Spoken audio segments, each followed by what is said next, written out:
હાય, good evening, જય શ્રી કૃષ્ણ. શૌર્યને અને સાવજને તો શરદી ખાંસી તાવ આવી ગયા.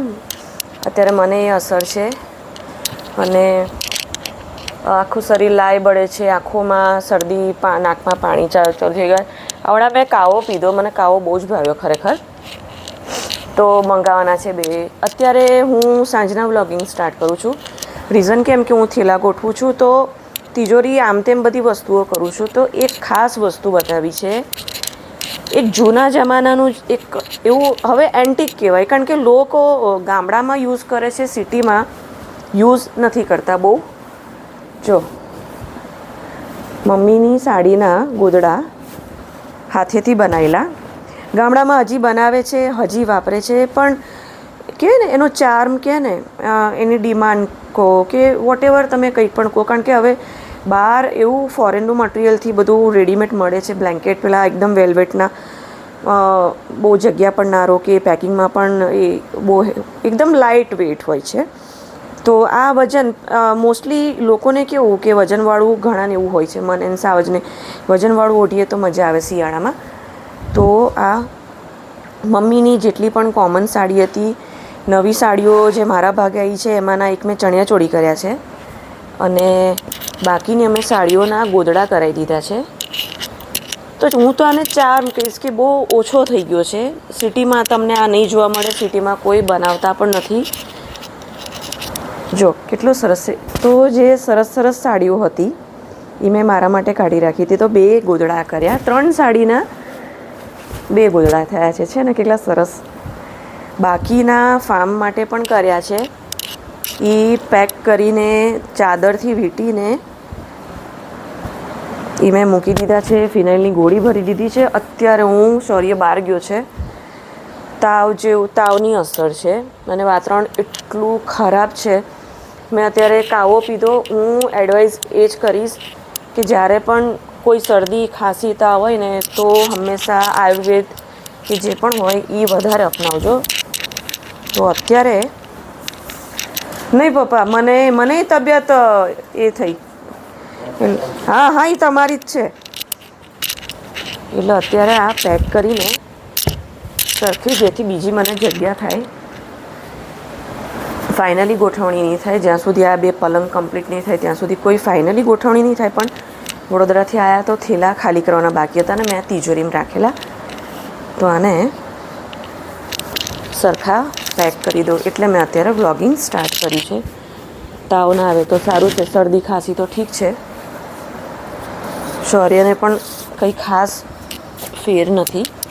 આપણે તો ચલો કાવો પી લઈએ કે કંઈક આયુર્વેદનું કરી લઈએ. બાળકોને એવું બધું ભાવે નહીં ને, એટલે એ લોકો એગ્રી ના થાય ખાવા પીવા માટે કે નહીં ખાવું.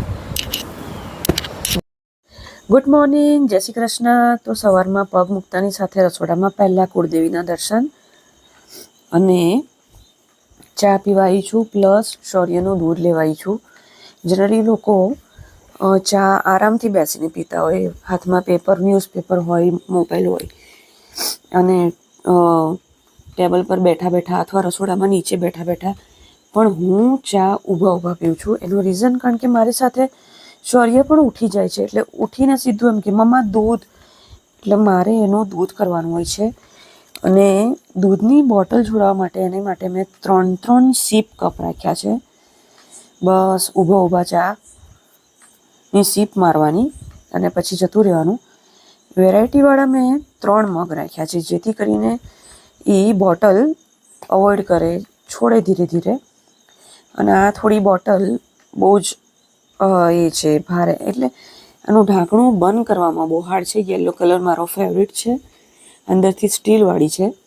બોટલ બહુ સરસ છે અને એની સ્ટ્રો છે સ્ટીલની છે, પણ છે ને ઢાંકણું બહુ જ હાર્ડ પડે છે. એટલે આ યુઝ કરવામાં બહુ કંટાળો આવે.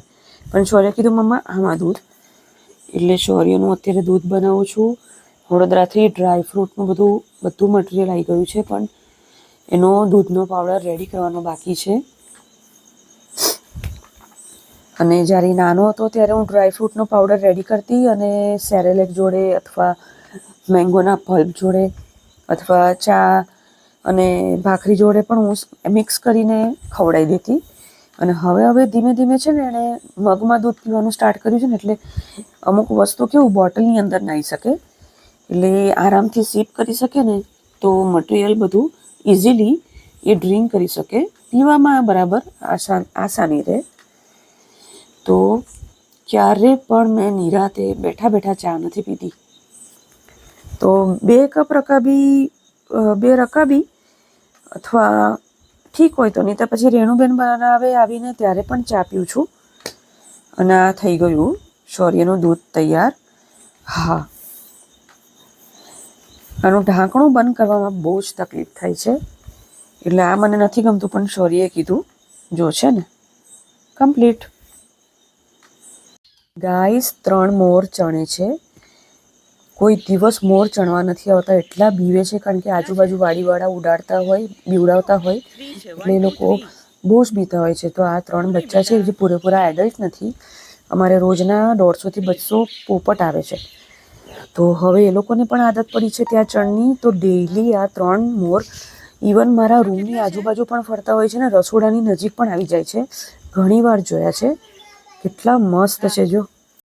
ટેટડેન શોપિંગ. તો કાલે અમે ગયા હતા તાલાળા અને મેં ત્યાં કર્યું છે શોપિંગ. પહેલાં લીધું છે વઘાર્યું નોનસ્ટિકનું, બહુ જ સરસ છે. મને આદત છે વઘાર્યું યુઝ કરવાની. મને પહેલાં મોટી કઢાઈમાં, ધાતુનું ટીનનું આપણે કઢાઈ, એમાં તેલ નાખો, ઘી નાખો, વઘાર કરો, મને નથી. મને વઘાર્યું સ્પેશિયલ વાપરવું બહુ ગમે છે. અને મેં લીધું છે ખાસ સાવજ માટે 2 લીટરનું કુકર લીધું, કારણ કે એ કઠોળ રાત્રે પલાળેલું સવારે હું બાફી દઉં છું. એમાં અમેરિકન મકાઈ પણ હું એડ કરું છું, તો બાફેલું એ બધું કઠોળ ખાય છે નાસ્તામાં. તો મેં પિજનનું સ્ટીલનું મસ્ત કુકર લીધું છે ખાસ એના માટે, કારણ કે મોસ્ટ ઓફ નાના મોટા જે કુકર હોય છે એ જનરલી રાત્રે યુઝ થયેલા હોય, તો સવારે પછી એને ઉટકો અને પછી યુઝ કરો, બહુ કંટાળો આવે છે. એટલે ખાસ સાવજ માટે મેં આ લીધું છે અને સ્ટીલનું લીધું છે. સી ગાઈસ, મકાન ભલે પુરુષો લે, પણ ઘર એને છે ને સ્ત્રી બનાવે છે. અમારા માટે ડ્રોઈંગ રૂમ હોય, બાથરૂમ હોય, ગાર્ડન હોય કે કિચન હોય, કંઈક પણ લેવું હોય અમારા માટે શોપિંગ, ઘરની કોઈ પણ ઘર વખરી લેવી હોય ને, એટલે અમારા માટે એટલું આનંદનું કે ચલો કંઈક નવું લેવાનું છે. એ ભલે બાથરૂમનું હોય, ડ્રોઈંગ રૂમનું હોય, બેડરૂમનું હોય કે કિચનનું.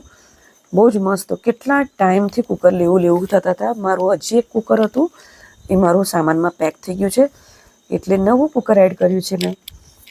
સો let's go.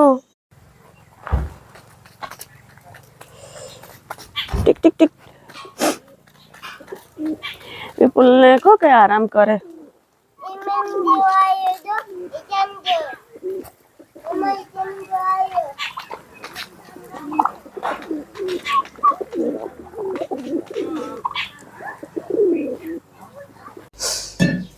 Hi, good evening. તો શૌર્યભાઈ અમારા ઉઠી ગયા છે ને હું આવી છું દૂધ બનાવવા. મને સાવજને અને શૌર્યને એટલી ભારે શરદી થઈ છે. એક તો શરદી અને શરદીની દવાનું ઘેન બહુ જ રહે, એટલે બહુ જ આંખો અને માથું ભારે ભારે લાગે. તમે આમાં ઊંઘો ને તો એ તમને એમ થાય કે ઊંઘ પૂરી નથી થઈ. અને વડોદરાથી ખાસ મારી નાનપણની જીગરજાન, મારું બધું એમ, મારી 2 ખાસ બહેનપણી હતી. એમાં એક છે અનિશા, એનો સન એના ફ્રેન્ડ સાથે અહીંયા ફરવા આવ્યો છે. તો અનિશા એ અમારા વડોદરાનું અમુક બહુ ફેમસ છે, જેમ કે જગદીશનું ફરસાણ, પછી દાસના પેંડા, દુલીરામના પેંડા પપ્પાને બહુ ભાવે છે. ઘણીવાર બેન લાવતી અને હું પણ ક્યારેક લાવતી. તો પપ્પાને ખબર છે દુલીરામના પેંડા, એટલે અમુક વસ્તુ વડોદરાની એટલી ફેમસ છે. તો અનિશાએ એટલો બધો નાસ્તો મોકલાયો છે. મારે એમ કહેવાનું છે કે આટલો બધો નાસ્તો થોડો, પાર્થ છે એના સનનું નામ, એના દીકરાનું નામ. તો એના ફ્રેન્ડ સાથે એ આવ્યો છે. અત્યારે એ લોકો દીવ ગયા છે ફરવા, સામાન મૂકીને. છોકરાઓ છે, નિત્યમ જેવા બધા છોકરાઓ છે. માય ગોડ, બહુ જ નાસ્તો મોકલાયો છે. શૌર્યનો દૂધનો ડ્રાયફ્રૂટ ને બધું લીધું છે, ખજૂર, પછી ડ્રાયફ્રૂટ લીધા છે. એનો દૂધનો પાવડર કરવાનું છે. એનું મુહૂર્ત આવતું નથી મારે, કારણ કે શૌર્યને શરદી એટલી હેવી છે ને કે નાહીને એટલો સીધો સૂઈ જાય અને ઘેન ચડે. એ સૂઈ જાય ને પછી હું પણ સૂઈ જાઉં.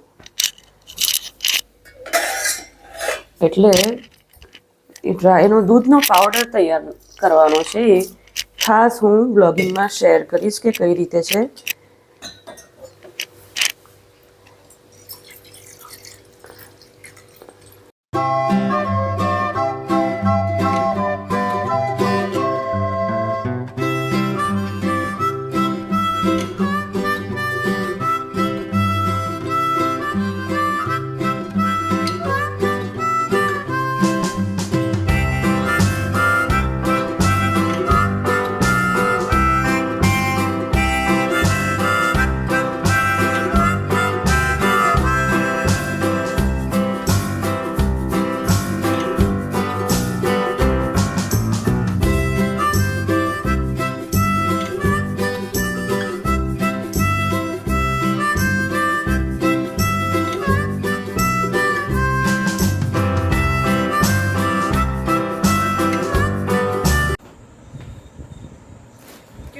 નાસ્તો મોકલ્યો છે અનિશાએ. ભાખરવડી મેં છે ને બપોરે થોડી મને ભૂખ લાગી હતી ને તો ભાખરવડીનું પેકેટ તોડ્યું. એક નવી આઈટમ છે, બ્લેક પેપરવાળા સિંગદાણા છે. પછી ફરાળી ચેવડો જેવો સૂકો ચેવડો છે. સિંગદાણા મસાલા સિંગ છે. હા, મસાલા સિંગ છે. બહુ ટાઈટ એરટાઈટ હોય છે. શ્રદ્ધાની સેવ અને અમારો ફેવરેટ અને ફેમસ સોલાપુરી ચેવડો અને ભાખરવડી. મેં બપોરે પેકેટ તોડ્યું. કોઈ દિવસ બપોરે શરદીની દવા નહીં લેવાની, કારણ કે ઊંઘ પૂરી ના થાય. બહુ જ ઘેન રહે. શરદીનું દવાનું ઘેન બહુ રહે તો ચક્કર લાગ્યા કરે છે. મેં આજે ડાપણ કર્યું, દવા લીધી. મેં કાલ રાત્રે પણ દવા લીધી હતી. આજે એક શોર્ટ્સ અને એક રીલ મેં અપલોડ કરી છે. જે રીલ કરું છું એ જ હું શોર્ટ્સ કરું છું. મકાઈના છોતરા ઓલમોસ્ટ બધા એવું જ કરે છે. રોટલી હોય કે ખાવાની કોઈ પણ વસ્તુ હોય અથવા શાકભાજી હોય, એની પણ મેં એક દિવસ રીલ કરી હતી. મકાઈના છોતરા ઠાંસીને કોથળીમાં પેક કરીને ફેંક્યા હતા. તો મેં એની રીલ કરી. બનતા સુધી તમે ખુલ્લા ફેંકો, જેથી ગાય ભેંસ ખાય. કોથળીની જોડે એ ખાય નહીં. તમે એવી રીતે કેરલેસ થઈને એવી રીતે ફેંકો કે ભાઈ આપણે શું લેવા દેવા, તો એવું ના હોય. તો મેં એક એ રીલ અને શોર્ટ્સ આજે અપલોડ કર્યું છે. અને શરદીની બાબતમાં જ્યારે બીમાર પડીએ ને ત્યારે રિયલાઇઝ થાય. આપણું આખા બોડીનું બે રીતે હેલ્થ એ હોય છે.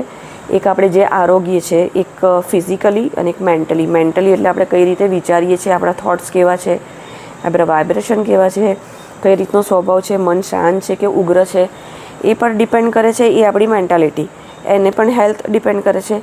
ફિઝિકલી એટલે વધારામાં વધારે આપણે કેટલો શ્રમ કરીએ એ, અને શું આરોગ્ય છે, શું ખાઈએ પીએ છે, એના પર ડિપેન્ડ કરે છે. અત્યારે 2 દિવસથી સાંજે હું અને સાવજ કાવો પીએ છીએ. એટલો સરસ લાગે છે. સાવજ લીંબુ નાખે છે, હું લીંબુ નથી નાખતી. તો એટલું સારું ફીલ લાગે છે, પીવાનું એટલું ભાવે છે. તો તમે યુટ્યુબ પર સર્ચ કરો ને તો પણ ઓલરેડી મળી જાય કે એલોપેથી દવા કરતાં આયુર્વેદ અથવા રસોડાની અંદર જ બધું મળી જશે. એક તુલસી બાર હોય તો રસોડાની અંદર જ બધું મળી જશે ઓલમોસ્ટ. કે એવું કંઈક હોય કે ખાવા પીવાનું આપણે ચેન્જ થોડું કરીએ કે દવા કરતાં એ વસ્તુ આપણને વધારે સાત્વિક અસર કરે અને આપણા બોડી માટે એ બહુ સારું કહેવાય. તો 2 દિવસથી કાવો પીએ છીએ, એટલું ભાવે છે, ચા નથી પીતી. અને ભાદરવા મહિનાની આ બીમારી અત્યારે બધે જ શરદી ખાંસી તાવના. આજે વિપુલ પણ બાકી હતો તો વિપુલની પણ દાંડી પડી ગઈ. એને તો પછી વોમિટ પણ થઈ, દવા માંગતો હતો સાંજે. પણ પછી દવા લઈ આવ્યા ત્યારે એક લૂઝ મોશન અને વોમિટની દવા નથી. બાકી હું બધું ડ્રેસિંગથી લઈને બધી જ કિટમાં બધી દવા રાખું છું.